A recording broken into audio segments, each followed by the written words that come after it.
नमस्कार साथियों, स्वागत है आज के इस सेशन में।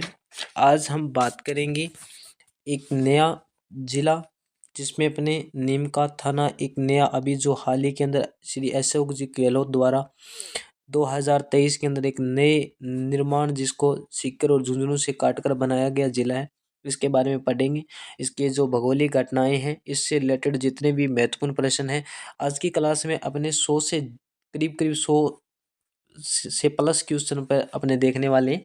ठीक है, प्रश्नों की संख्या ज़्यादा रहेगी तो वीडियो को लास्ट तक ज़रूर देखना, और चैनल पे नए हो तो सब्सक्राइब भी करना और वीडियो को अपने दोस्तों के साथ शेयर भी करो।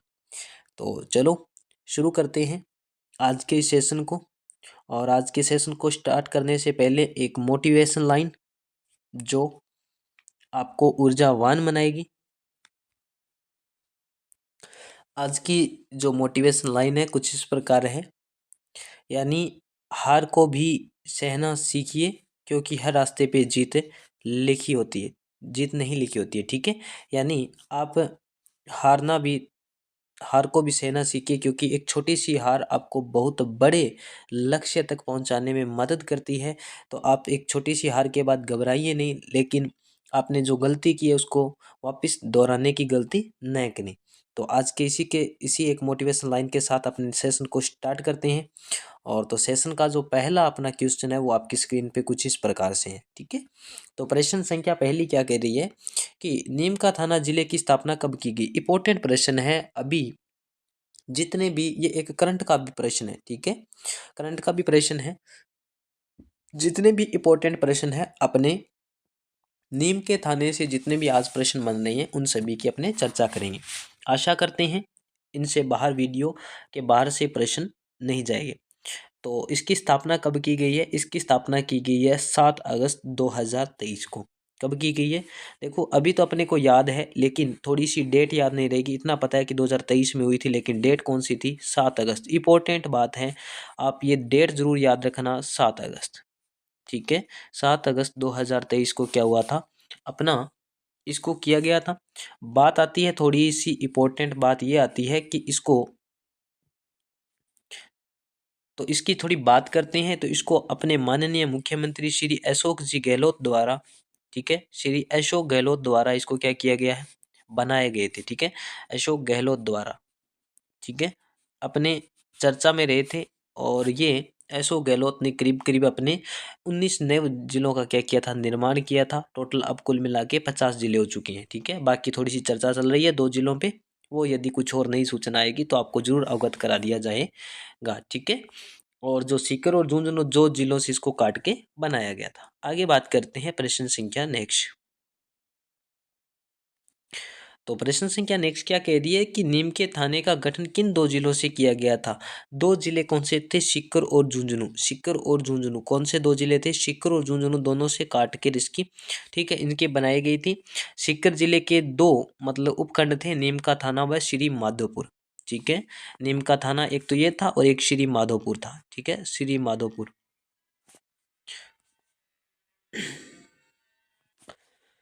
तो श्री माधोपुर होगी। और जो झुंझुनू से, उनसे भी 2 उपखंड काटे गए थे। झुंझुनू का एक तो खेतड़ी था, और एक की थोड़ी सी बात और कर लेते हैं, खेतड़ी के साथ में उदयरवाटी, उदयपुर वाटी। ठीक है, ये 2 मतलब उपखंड को काट के अलग किया गया था। ठीक है, आगे बात करते हैं प्रश्न संख्या नेक्स्ट की। तो नीम के थाने में कितने उपखंड स्थित हैं। तो नीम के जो थाने हैं उसमें कितने उपखंड है, 4 उपखंड है। कितने उपखंड है, 4 उपखंड है। नीम के थाने में 4 उपखंड है। कौन कौन से हैं, एक तो नीम का थाना हो गया। दूसरे की थोड़ी बात करता हूं तो दूसरा आ जाएगा श्री माधोपुर। ठीक है, श्री माधोपुर, ध्यान रखना 4 उपखंड कौन कौन से हैं। ठीक है, और तीसरा आ जाएगा उदयपुर वाटी, उदयपुर वाटी। और एक लास्ट जो अपना उपखंड बचेगा वो कौन सा है, खेतड़ी उपखंड। ठीक है, ये 4 के 4 आएंगे। ठीक है, जिसमें उदयपुर वाटी और खेतड़ी दोनों झुंझुनू के हैं, और श्री माधोपुर और नीम का थाना सीकर से लिया गया है। आगे बात करते हैं नेक्स्ट प्रश्न की। तो नीम के थाने में कुल कितनी तहसील है। इम्पोर्टेंट प्रश्न है, छोटा सा प्रश्न है लेकिन आपके लिए बहुत ही इम्पोर्टेंट है। नीम के थाने में टोटल कितनी है? 5 तहसील है। कितनी तहसील है? 5 तहसील है। 5 कौन सी है? एक नंबर नीम का थाना आ गया। दूसरी की बात करें, दूसरी के अंदर पाटन तहसील है। कौन सी है? पाटन। तीसरी जो तहसील की बात करूं, तीसरी तहसील आएगी श्री माधोपुर। ठीक है, श्री माधोपुर। और चौथी तहसील उदयपुर वाटी। और पांचवी खेतड़ी। 4 के 4 उपखंड है। एक ध्यान रखना, पाटन आपके उपखंड नहीं है लेकिन तहसील जरूर है। इसी के साथ में ये आपके लिए थोड़ी सी इंपॉर्टेंट हो जाएगी। इसी के साथ में थोड़ी सी, मैं तहसील कितनी है? 5 है, लेकिन पंचायतें ध्यान रखना 6 है। इसमें इंपॉर्टेंट फैक्ट है कि 6 इसमें क्या है? पंचायत है। ये थोड़ा सा ध्यान रखना कि इसमें पंचायतों की संख्या कितनी है? 6 पंचायत है। वेरी इंपॉर्टेंट है। ठीक है, यानी नीम के थाने के अंदर टोटल 4 उपखंड है, 5 तहसील और 6 पंचायतें। ठीक है, नेक्स्ट प्रश्न की बात करते हैं। नेक्स्ट प्रश्न क्या कह रहे हैं अपने? नीम का थाना सीमा किस राज्य के साथ लगती है? एक अंतर्राज्यीय सीमा भी लगाता है और किसके साथ में लगाता है? हरियाणा के साथ में इसकी क्या लगती है? अंतर्राज्यीय सीमा बनाता है। किसके साथ में बनाता है? हरियाणा के साथ में बनाता है। इंपॉर्टेंट फैक्ट है अपना, हरियाणा के साथ में बनेगा। नेक्स्ट प्रश्न की बात करते हैं। नीम के थाने के जिले, पड़ोसी जिले कितने हैं? यानी इसके जो कितने पड़ोसी जिले लगेंगे? तो इसके 4 पड़ोसी जिले लगेंगे। कितने लगेंगे? 4 लगेंगे। कौन कौन से लगेंगे? एक तो लगेगा सीकर। कौन सा लगेगा? सीकर। एक कौन लगेगा? झुंझुनू लगेगा। झुंझुनू। ठीक है, झुंझुनू। और कौन सा लगेगा? जयपुर लगेगा। और जयपुर भी कौन सा लगेगा? ग्रामीण लगेगा। ठीक है, जयपुर 2 है, ग्रामीण और शहरी, तो ग्रामीण लगेगा। एक लगेगा कोटपुतली। कोटपुतली बरोहट। ठीक है, ये 4 अपने जिले लगेंगे जो इसके साथ में पड़ोसी जिले हैं, जो इनकी सीमा बनाते हैं। ठीक है, नेक्स्ट प्रश्न की बात करते हैं। सभी प्रश्न इंपॉर्टेंट है परीक्षा की दृष्टि में। आए कुछ तो आए हुए प्रश्न है और कुछ आने की संभावनाएं हैं। ठीक है, नीम का थाना जलवायु प्रदेश किस जलवायु प्रदेश के अंतर्गत आता है? वेरी इंपॉर्टेंट प्रश्न है। जलवायु के प्रश्न मैं हर एक जिले में करवा रहा हूँ, आपके लिए इंपॉर्टेंट है। आप ये 50 के 50 जो जलवायु से संबंधित प्रश्न है उनको एक पेज पे जरूर लिख लेना। तो अर्ध शुष्क प्रदेश में आता है। कौन से प्रदेश में आता है? अर्ध शुष्क प्रदेश में आता है, अर्ध शुष्क जलवायु प्रदेश में आता है। यहाँ की थोड़ी सी मिट्टी की बात करूँ तो यहाँ मिट्टी कौन सी है? रेतीली मिट्टी है। ठीक है, टोटल की टोटल कौन सी मिट्टी है? रेतीली मिट्टी है। ये भी इंपॉर्टेंट ध्यान रखना। अभी तक जितने अपने जिले पढ़े हैं सभी में रेतीली मिट्टी आई है। ठीक है, नेक्स्ट बात करते हैं। नीम के थाने में कौन सी नदी प्रवाहित होती है? तो कौन सी नदी होती है? कांतली नदी। शिकर कांतली नदी का उद्गम पूछ ले, उद्गम साथ में बता देता हूँ। उद्गम कहाँ से होता है? कांतली नदी का उद्गम होता है खंडेला की पहाड़ियाँ। ये सर खंडेला की पहाड़ियाँ कहाँ है? तो खंडेला की जो पहाड़ियाँ हैं ये सीकर के अंदर है। ठीक है, यहाँ से कांतली नदी का होता है और कांतली नदी आके जाके सांबर झील के अंदर जयपुर के आसपास में जाके गिर जाती है। ध्यान रखना, इंपॉर्टेंट फैक्ट है ये। ठीक है, खंड जो इसके उद्गम कहाँ होती है? खंडेला की पहाड़ियों से होती है। और ये आंतरिक प्रवाह की सबसे लंबी नदी है। ठीक है, और इसका यदि लंबाई पूछ रहे तो 100 किलोमीटर है आंतरिक प्रवाह की। ठीक है, पूर्णतः आंतरिक प्रवाह की पूर्णतः। ठीक है, बात करते हैं नेक्स्ट प्रश्न की। और नेक्स्ट प्रश्न क्या कह रहा है अपना? नीम के थाने में कांतली नदी के प्रवाह क्षेत्र को क्या कहते हैं? जो कांतली नदी है इसके प्रवाह क्षेत्र को क्या कहते हैं? ठीक है, कांतली नदी के प्रवाह क्षेत्र को क्या कहेंगे? तोरावटी प्रदेश। क्या कहेंगे? तोरावटी क्षेत्र कहेंगे। ठीक है, जहाँ से ये नदी का जो अपवाह क्षेत्र आता है, इस प्रकार से नदी बह रही है तो इसका जो ये अपवाह का क्षेत्र है, यानी अफवाह का क्षेत्र है, उसे क्या कहते हैं? उसे तोरावटी प्रदेश कहेंगे। ध्यान रखना, इंपॉर्टेंट चीज है कांतली नदी के। ठीक है, 2-3 अपने पास में बांधों के नाम पूछे गए हैं, अजीत सागर बांध और कोटा बांध। ये दोनों के दोनों कहाँ हैं? दोनों के दोनों नीम के थाने के अंदर है। इसके अलावा नीम के थाने के अंदर कुछ और भी बांध है, जैसे इलाखर बांध। कौन सा बांध है? इलाखर बांध। और कौन सा बांध है? एक सरजू बांध है। सरजू सरजू ये सागर बांध है। ठीक है, सरजू सागर बांध है। और कोई बांध है? एक पापड़ा बांध है। पापड़ा बांध। ये थोड़ा सा, ठीक है, ये तीनों, 2 येरे और 3 मैंने और लिखवा दिए। टोटल कुल मिला के 5 बांध हो गए। कौन से? अजीत सागर बांध 1, कोटा बांध 2, इलाखर बांध 3, सरजू सागर बांध 4 और पापड़ा बांध 5। कुल मिला के 5 बांध हो गए। नेक्स्ट बात करते हैं प्रश्न की। बिनानी सीमेंट का प्लांट कहाँ स्थित है, तो बिनानी सीमेंट कहाँ आती है, अपने नीम के थाने में। एक और है बिनानी सीमेंट का कारखाना, एक सिरोही में भी है, ठीक है। दो कारखाने हैं अपने राजस्थान में बिनानी के, एक सिरोही में भी है, ठीक है। और अपने वर्तमान अपने थोड़े नीम के जिले थाने से बात कर रहे हैं तो अपने इसको ज्यादा फोकस लेके चल रहे हैं, ठीक है। नेक्स्ट क्वेश्चन, राजस्थान का फल उद्यान क्षेत्र, राजस्थान का फल उद्यान क्षेत्र नीम का थाना, ठीक है। राजस्थान का फल उद्यान क्षेत्र नीम का थाना, और नीम के थाने में भी एक जगह का नाम पूछ ले तो सरगोट। सर ये सरगोट कहाँ पे आती है, तो सरगोट आएगी श्री माधोपुर में, ठीक है, श्री माधोपुर में। इंपॉर्टेंट फैक्ट बनता है, आप अपने साथ में एक कॉपी जरूर लेके बैठा करें जिसमें जो इंपॉर्टेंट फैक्ट हो उनको उतार लिया करें, ठीक है। नेक्स्ट प्रश्न बात करते हैं, भोपालगढ़ दुर्ग निर्माण किसने करवाया था, भोपाल दुर्ग का निर्माण राजा भोपाल जी ने करवाया था। किसने कहा था, राजा भोपाल ने करवाया था, ठीक है। भोपाल सिंह, राजा भोपाल सिंह ने करवाया था। इंपॉर्टेंट फैक्ट बनता है, भोपाल सिंह ने करवाया था। सर कब करवाया था, ये करवाया था 1754 ईस्वी में, ठीक है। कब करवाया था, 1754 ईस्वी ने करवाया था, ठीक है।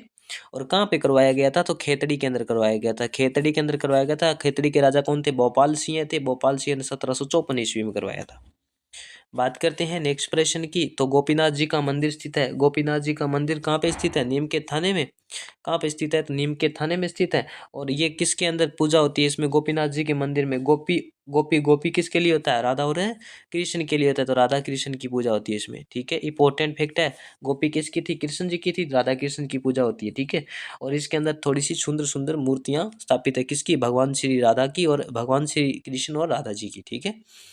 बात करते हैं नेक्स्ट प्रश्न की, जोगीदास की छतरी कहाँ स्थित है, तो जोगीदास जी की जो छतरी है उसको थोड़ी सी बात करें अपने, तो जोगीनाथ जी की जो छतरियाँ हैं अपने मिलती है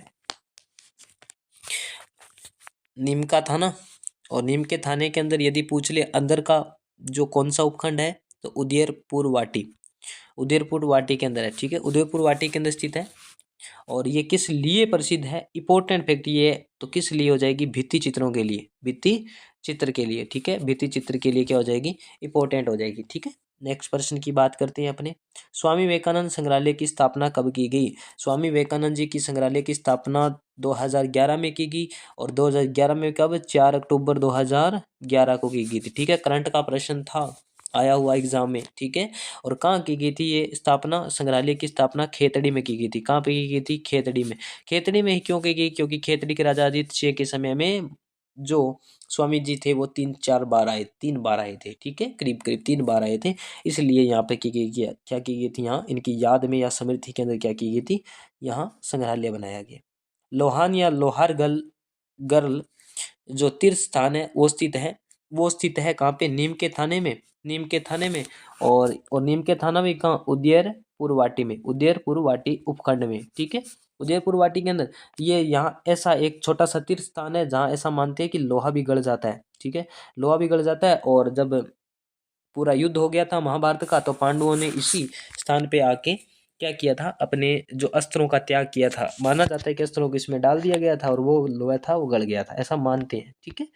आगे बात करते हैं कि नेक्स्ट सभ्यता है, तो सुनारी सभ्यता, सुनारी सभ्यता का संबंध कहाँ से है, नीम का थाना से संबंध है, ठीक है। एक सुनारी सभ्यता और एक गणेश्वर सभ्यता, गणेश्वर सभ्यता, ये दोनों के दोनों सभ्यता कहाँ से है, नीम के थाना, सुनारी, और दोनों के दोनों नीम के थाने में आ गई वर्तमान में, पहले सीकर का भाग था अब, ठीक है। और ये सुनारी सभ्यता है, सुनारी सभ्यता क्या है, ये लोहा युगीन सभ्यता है। कौन सी है, लोहा युगीन सभ्यता, ठीक है, लोहा युगीन सभ्यता है। बात करते हैं नेक्स्ट, देवराला सती घटना, देवराला सती घटना का संबंध कहाँ से है, नीम के थाना से है। और ये सती घटना कब हुई थी, 4 अक्टूबर, 4 सितंबर से, सॉरी सितंबर, 4 सितंबर, 4 सितंबर और 1987 को हुई थी। कब हुई थी, 4 सितंबर 1987 को। और एक नाम मिलता है अपने को, रूप कंवर सती, रूप कंवर सती, ये हुई थी उस समय, सती सती घटना थी, रूप कंवर जी सती थी इसका था, ठीक है। उस समय अपने मुख्यमंत्री कौन थे, हरिदेव जी जोशी थे, मुख्यमंत्री कौन थे, हरिदेव जोशी। जो अपने सीएम थे वो कौन थे, हरिदेव जोशी, हरिदेव जोशी, ठीक है। अपॉइंटेड फैक्ट बनता है। और एक जो सती निवारण था वो एक्ट कब निकाला था, 1987 में, ठीक है। 1987 में इनकी मृत्यु होती है, जैसे ही मृत्यु होती है हरिदेव जोशी ने एक एक्ट निकाल दिया कि सती प्रथा पे रोक लगा दी 1987 में, ध्यान रखना। और 1988 के अंदर इसको शामिल कर दिया था, ठीक है, इसकी पालना करनी अनिवार्य कर दी थी। स्वामी विवेकानंद जी खेतड़ी कितनी बार आए थे, तो खेतड़ी कितनी बार आए थे, तो 3 बार आए थे। कब कब आए थे सर, तो ये आए थे आपके 1891, एक 1893 और एक 1893। 1893 में 2 बार आए थे, टोटल कितनी बार आए, 3 बार आए, ठीक है। और एक जो शिकागो धर्म सम्मेलन समूह हुआ था, उसके बाद में डायरेक्ट सीधे के सीधे खेतड़ी ही आए थे, ठीक है, और यहीं से वो जाते हैं, ठीक है, और यहीं से वापस लौट आते हैं। तो ये अपनी एक आज के जो महत्वपूर्ण प्रश्नों पे चर्चा की, महत्वपूर्ण जो भी प्रश्न थे उन पे अपने चर्चा की। और आपको ये वीडियो अच्छा लगा होगा, आप अपने दोस्तों के साथ शेयर कीजिए। मिलते हैं एक नेक्स्ट वीडियो में, तब तक के लिए धन्यवाद। जय हिंद।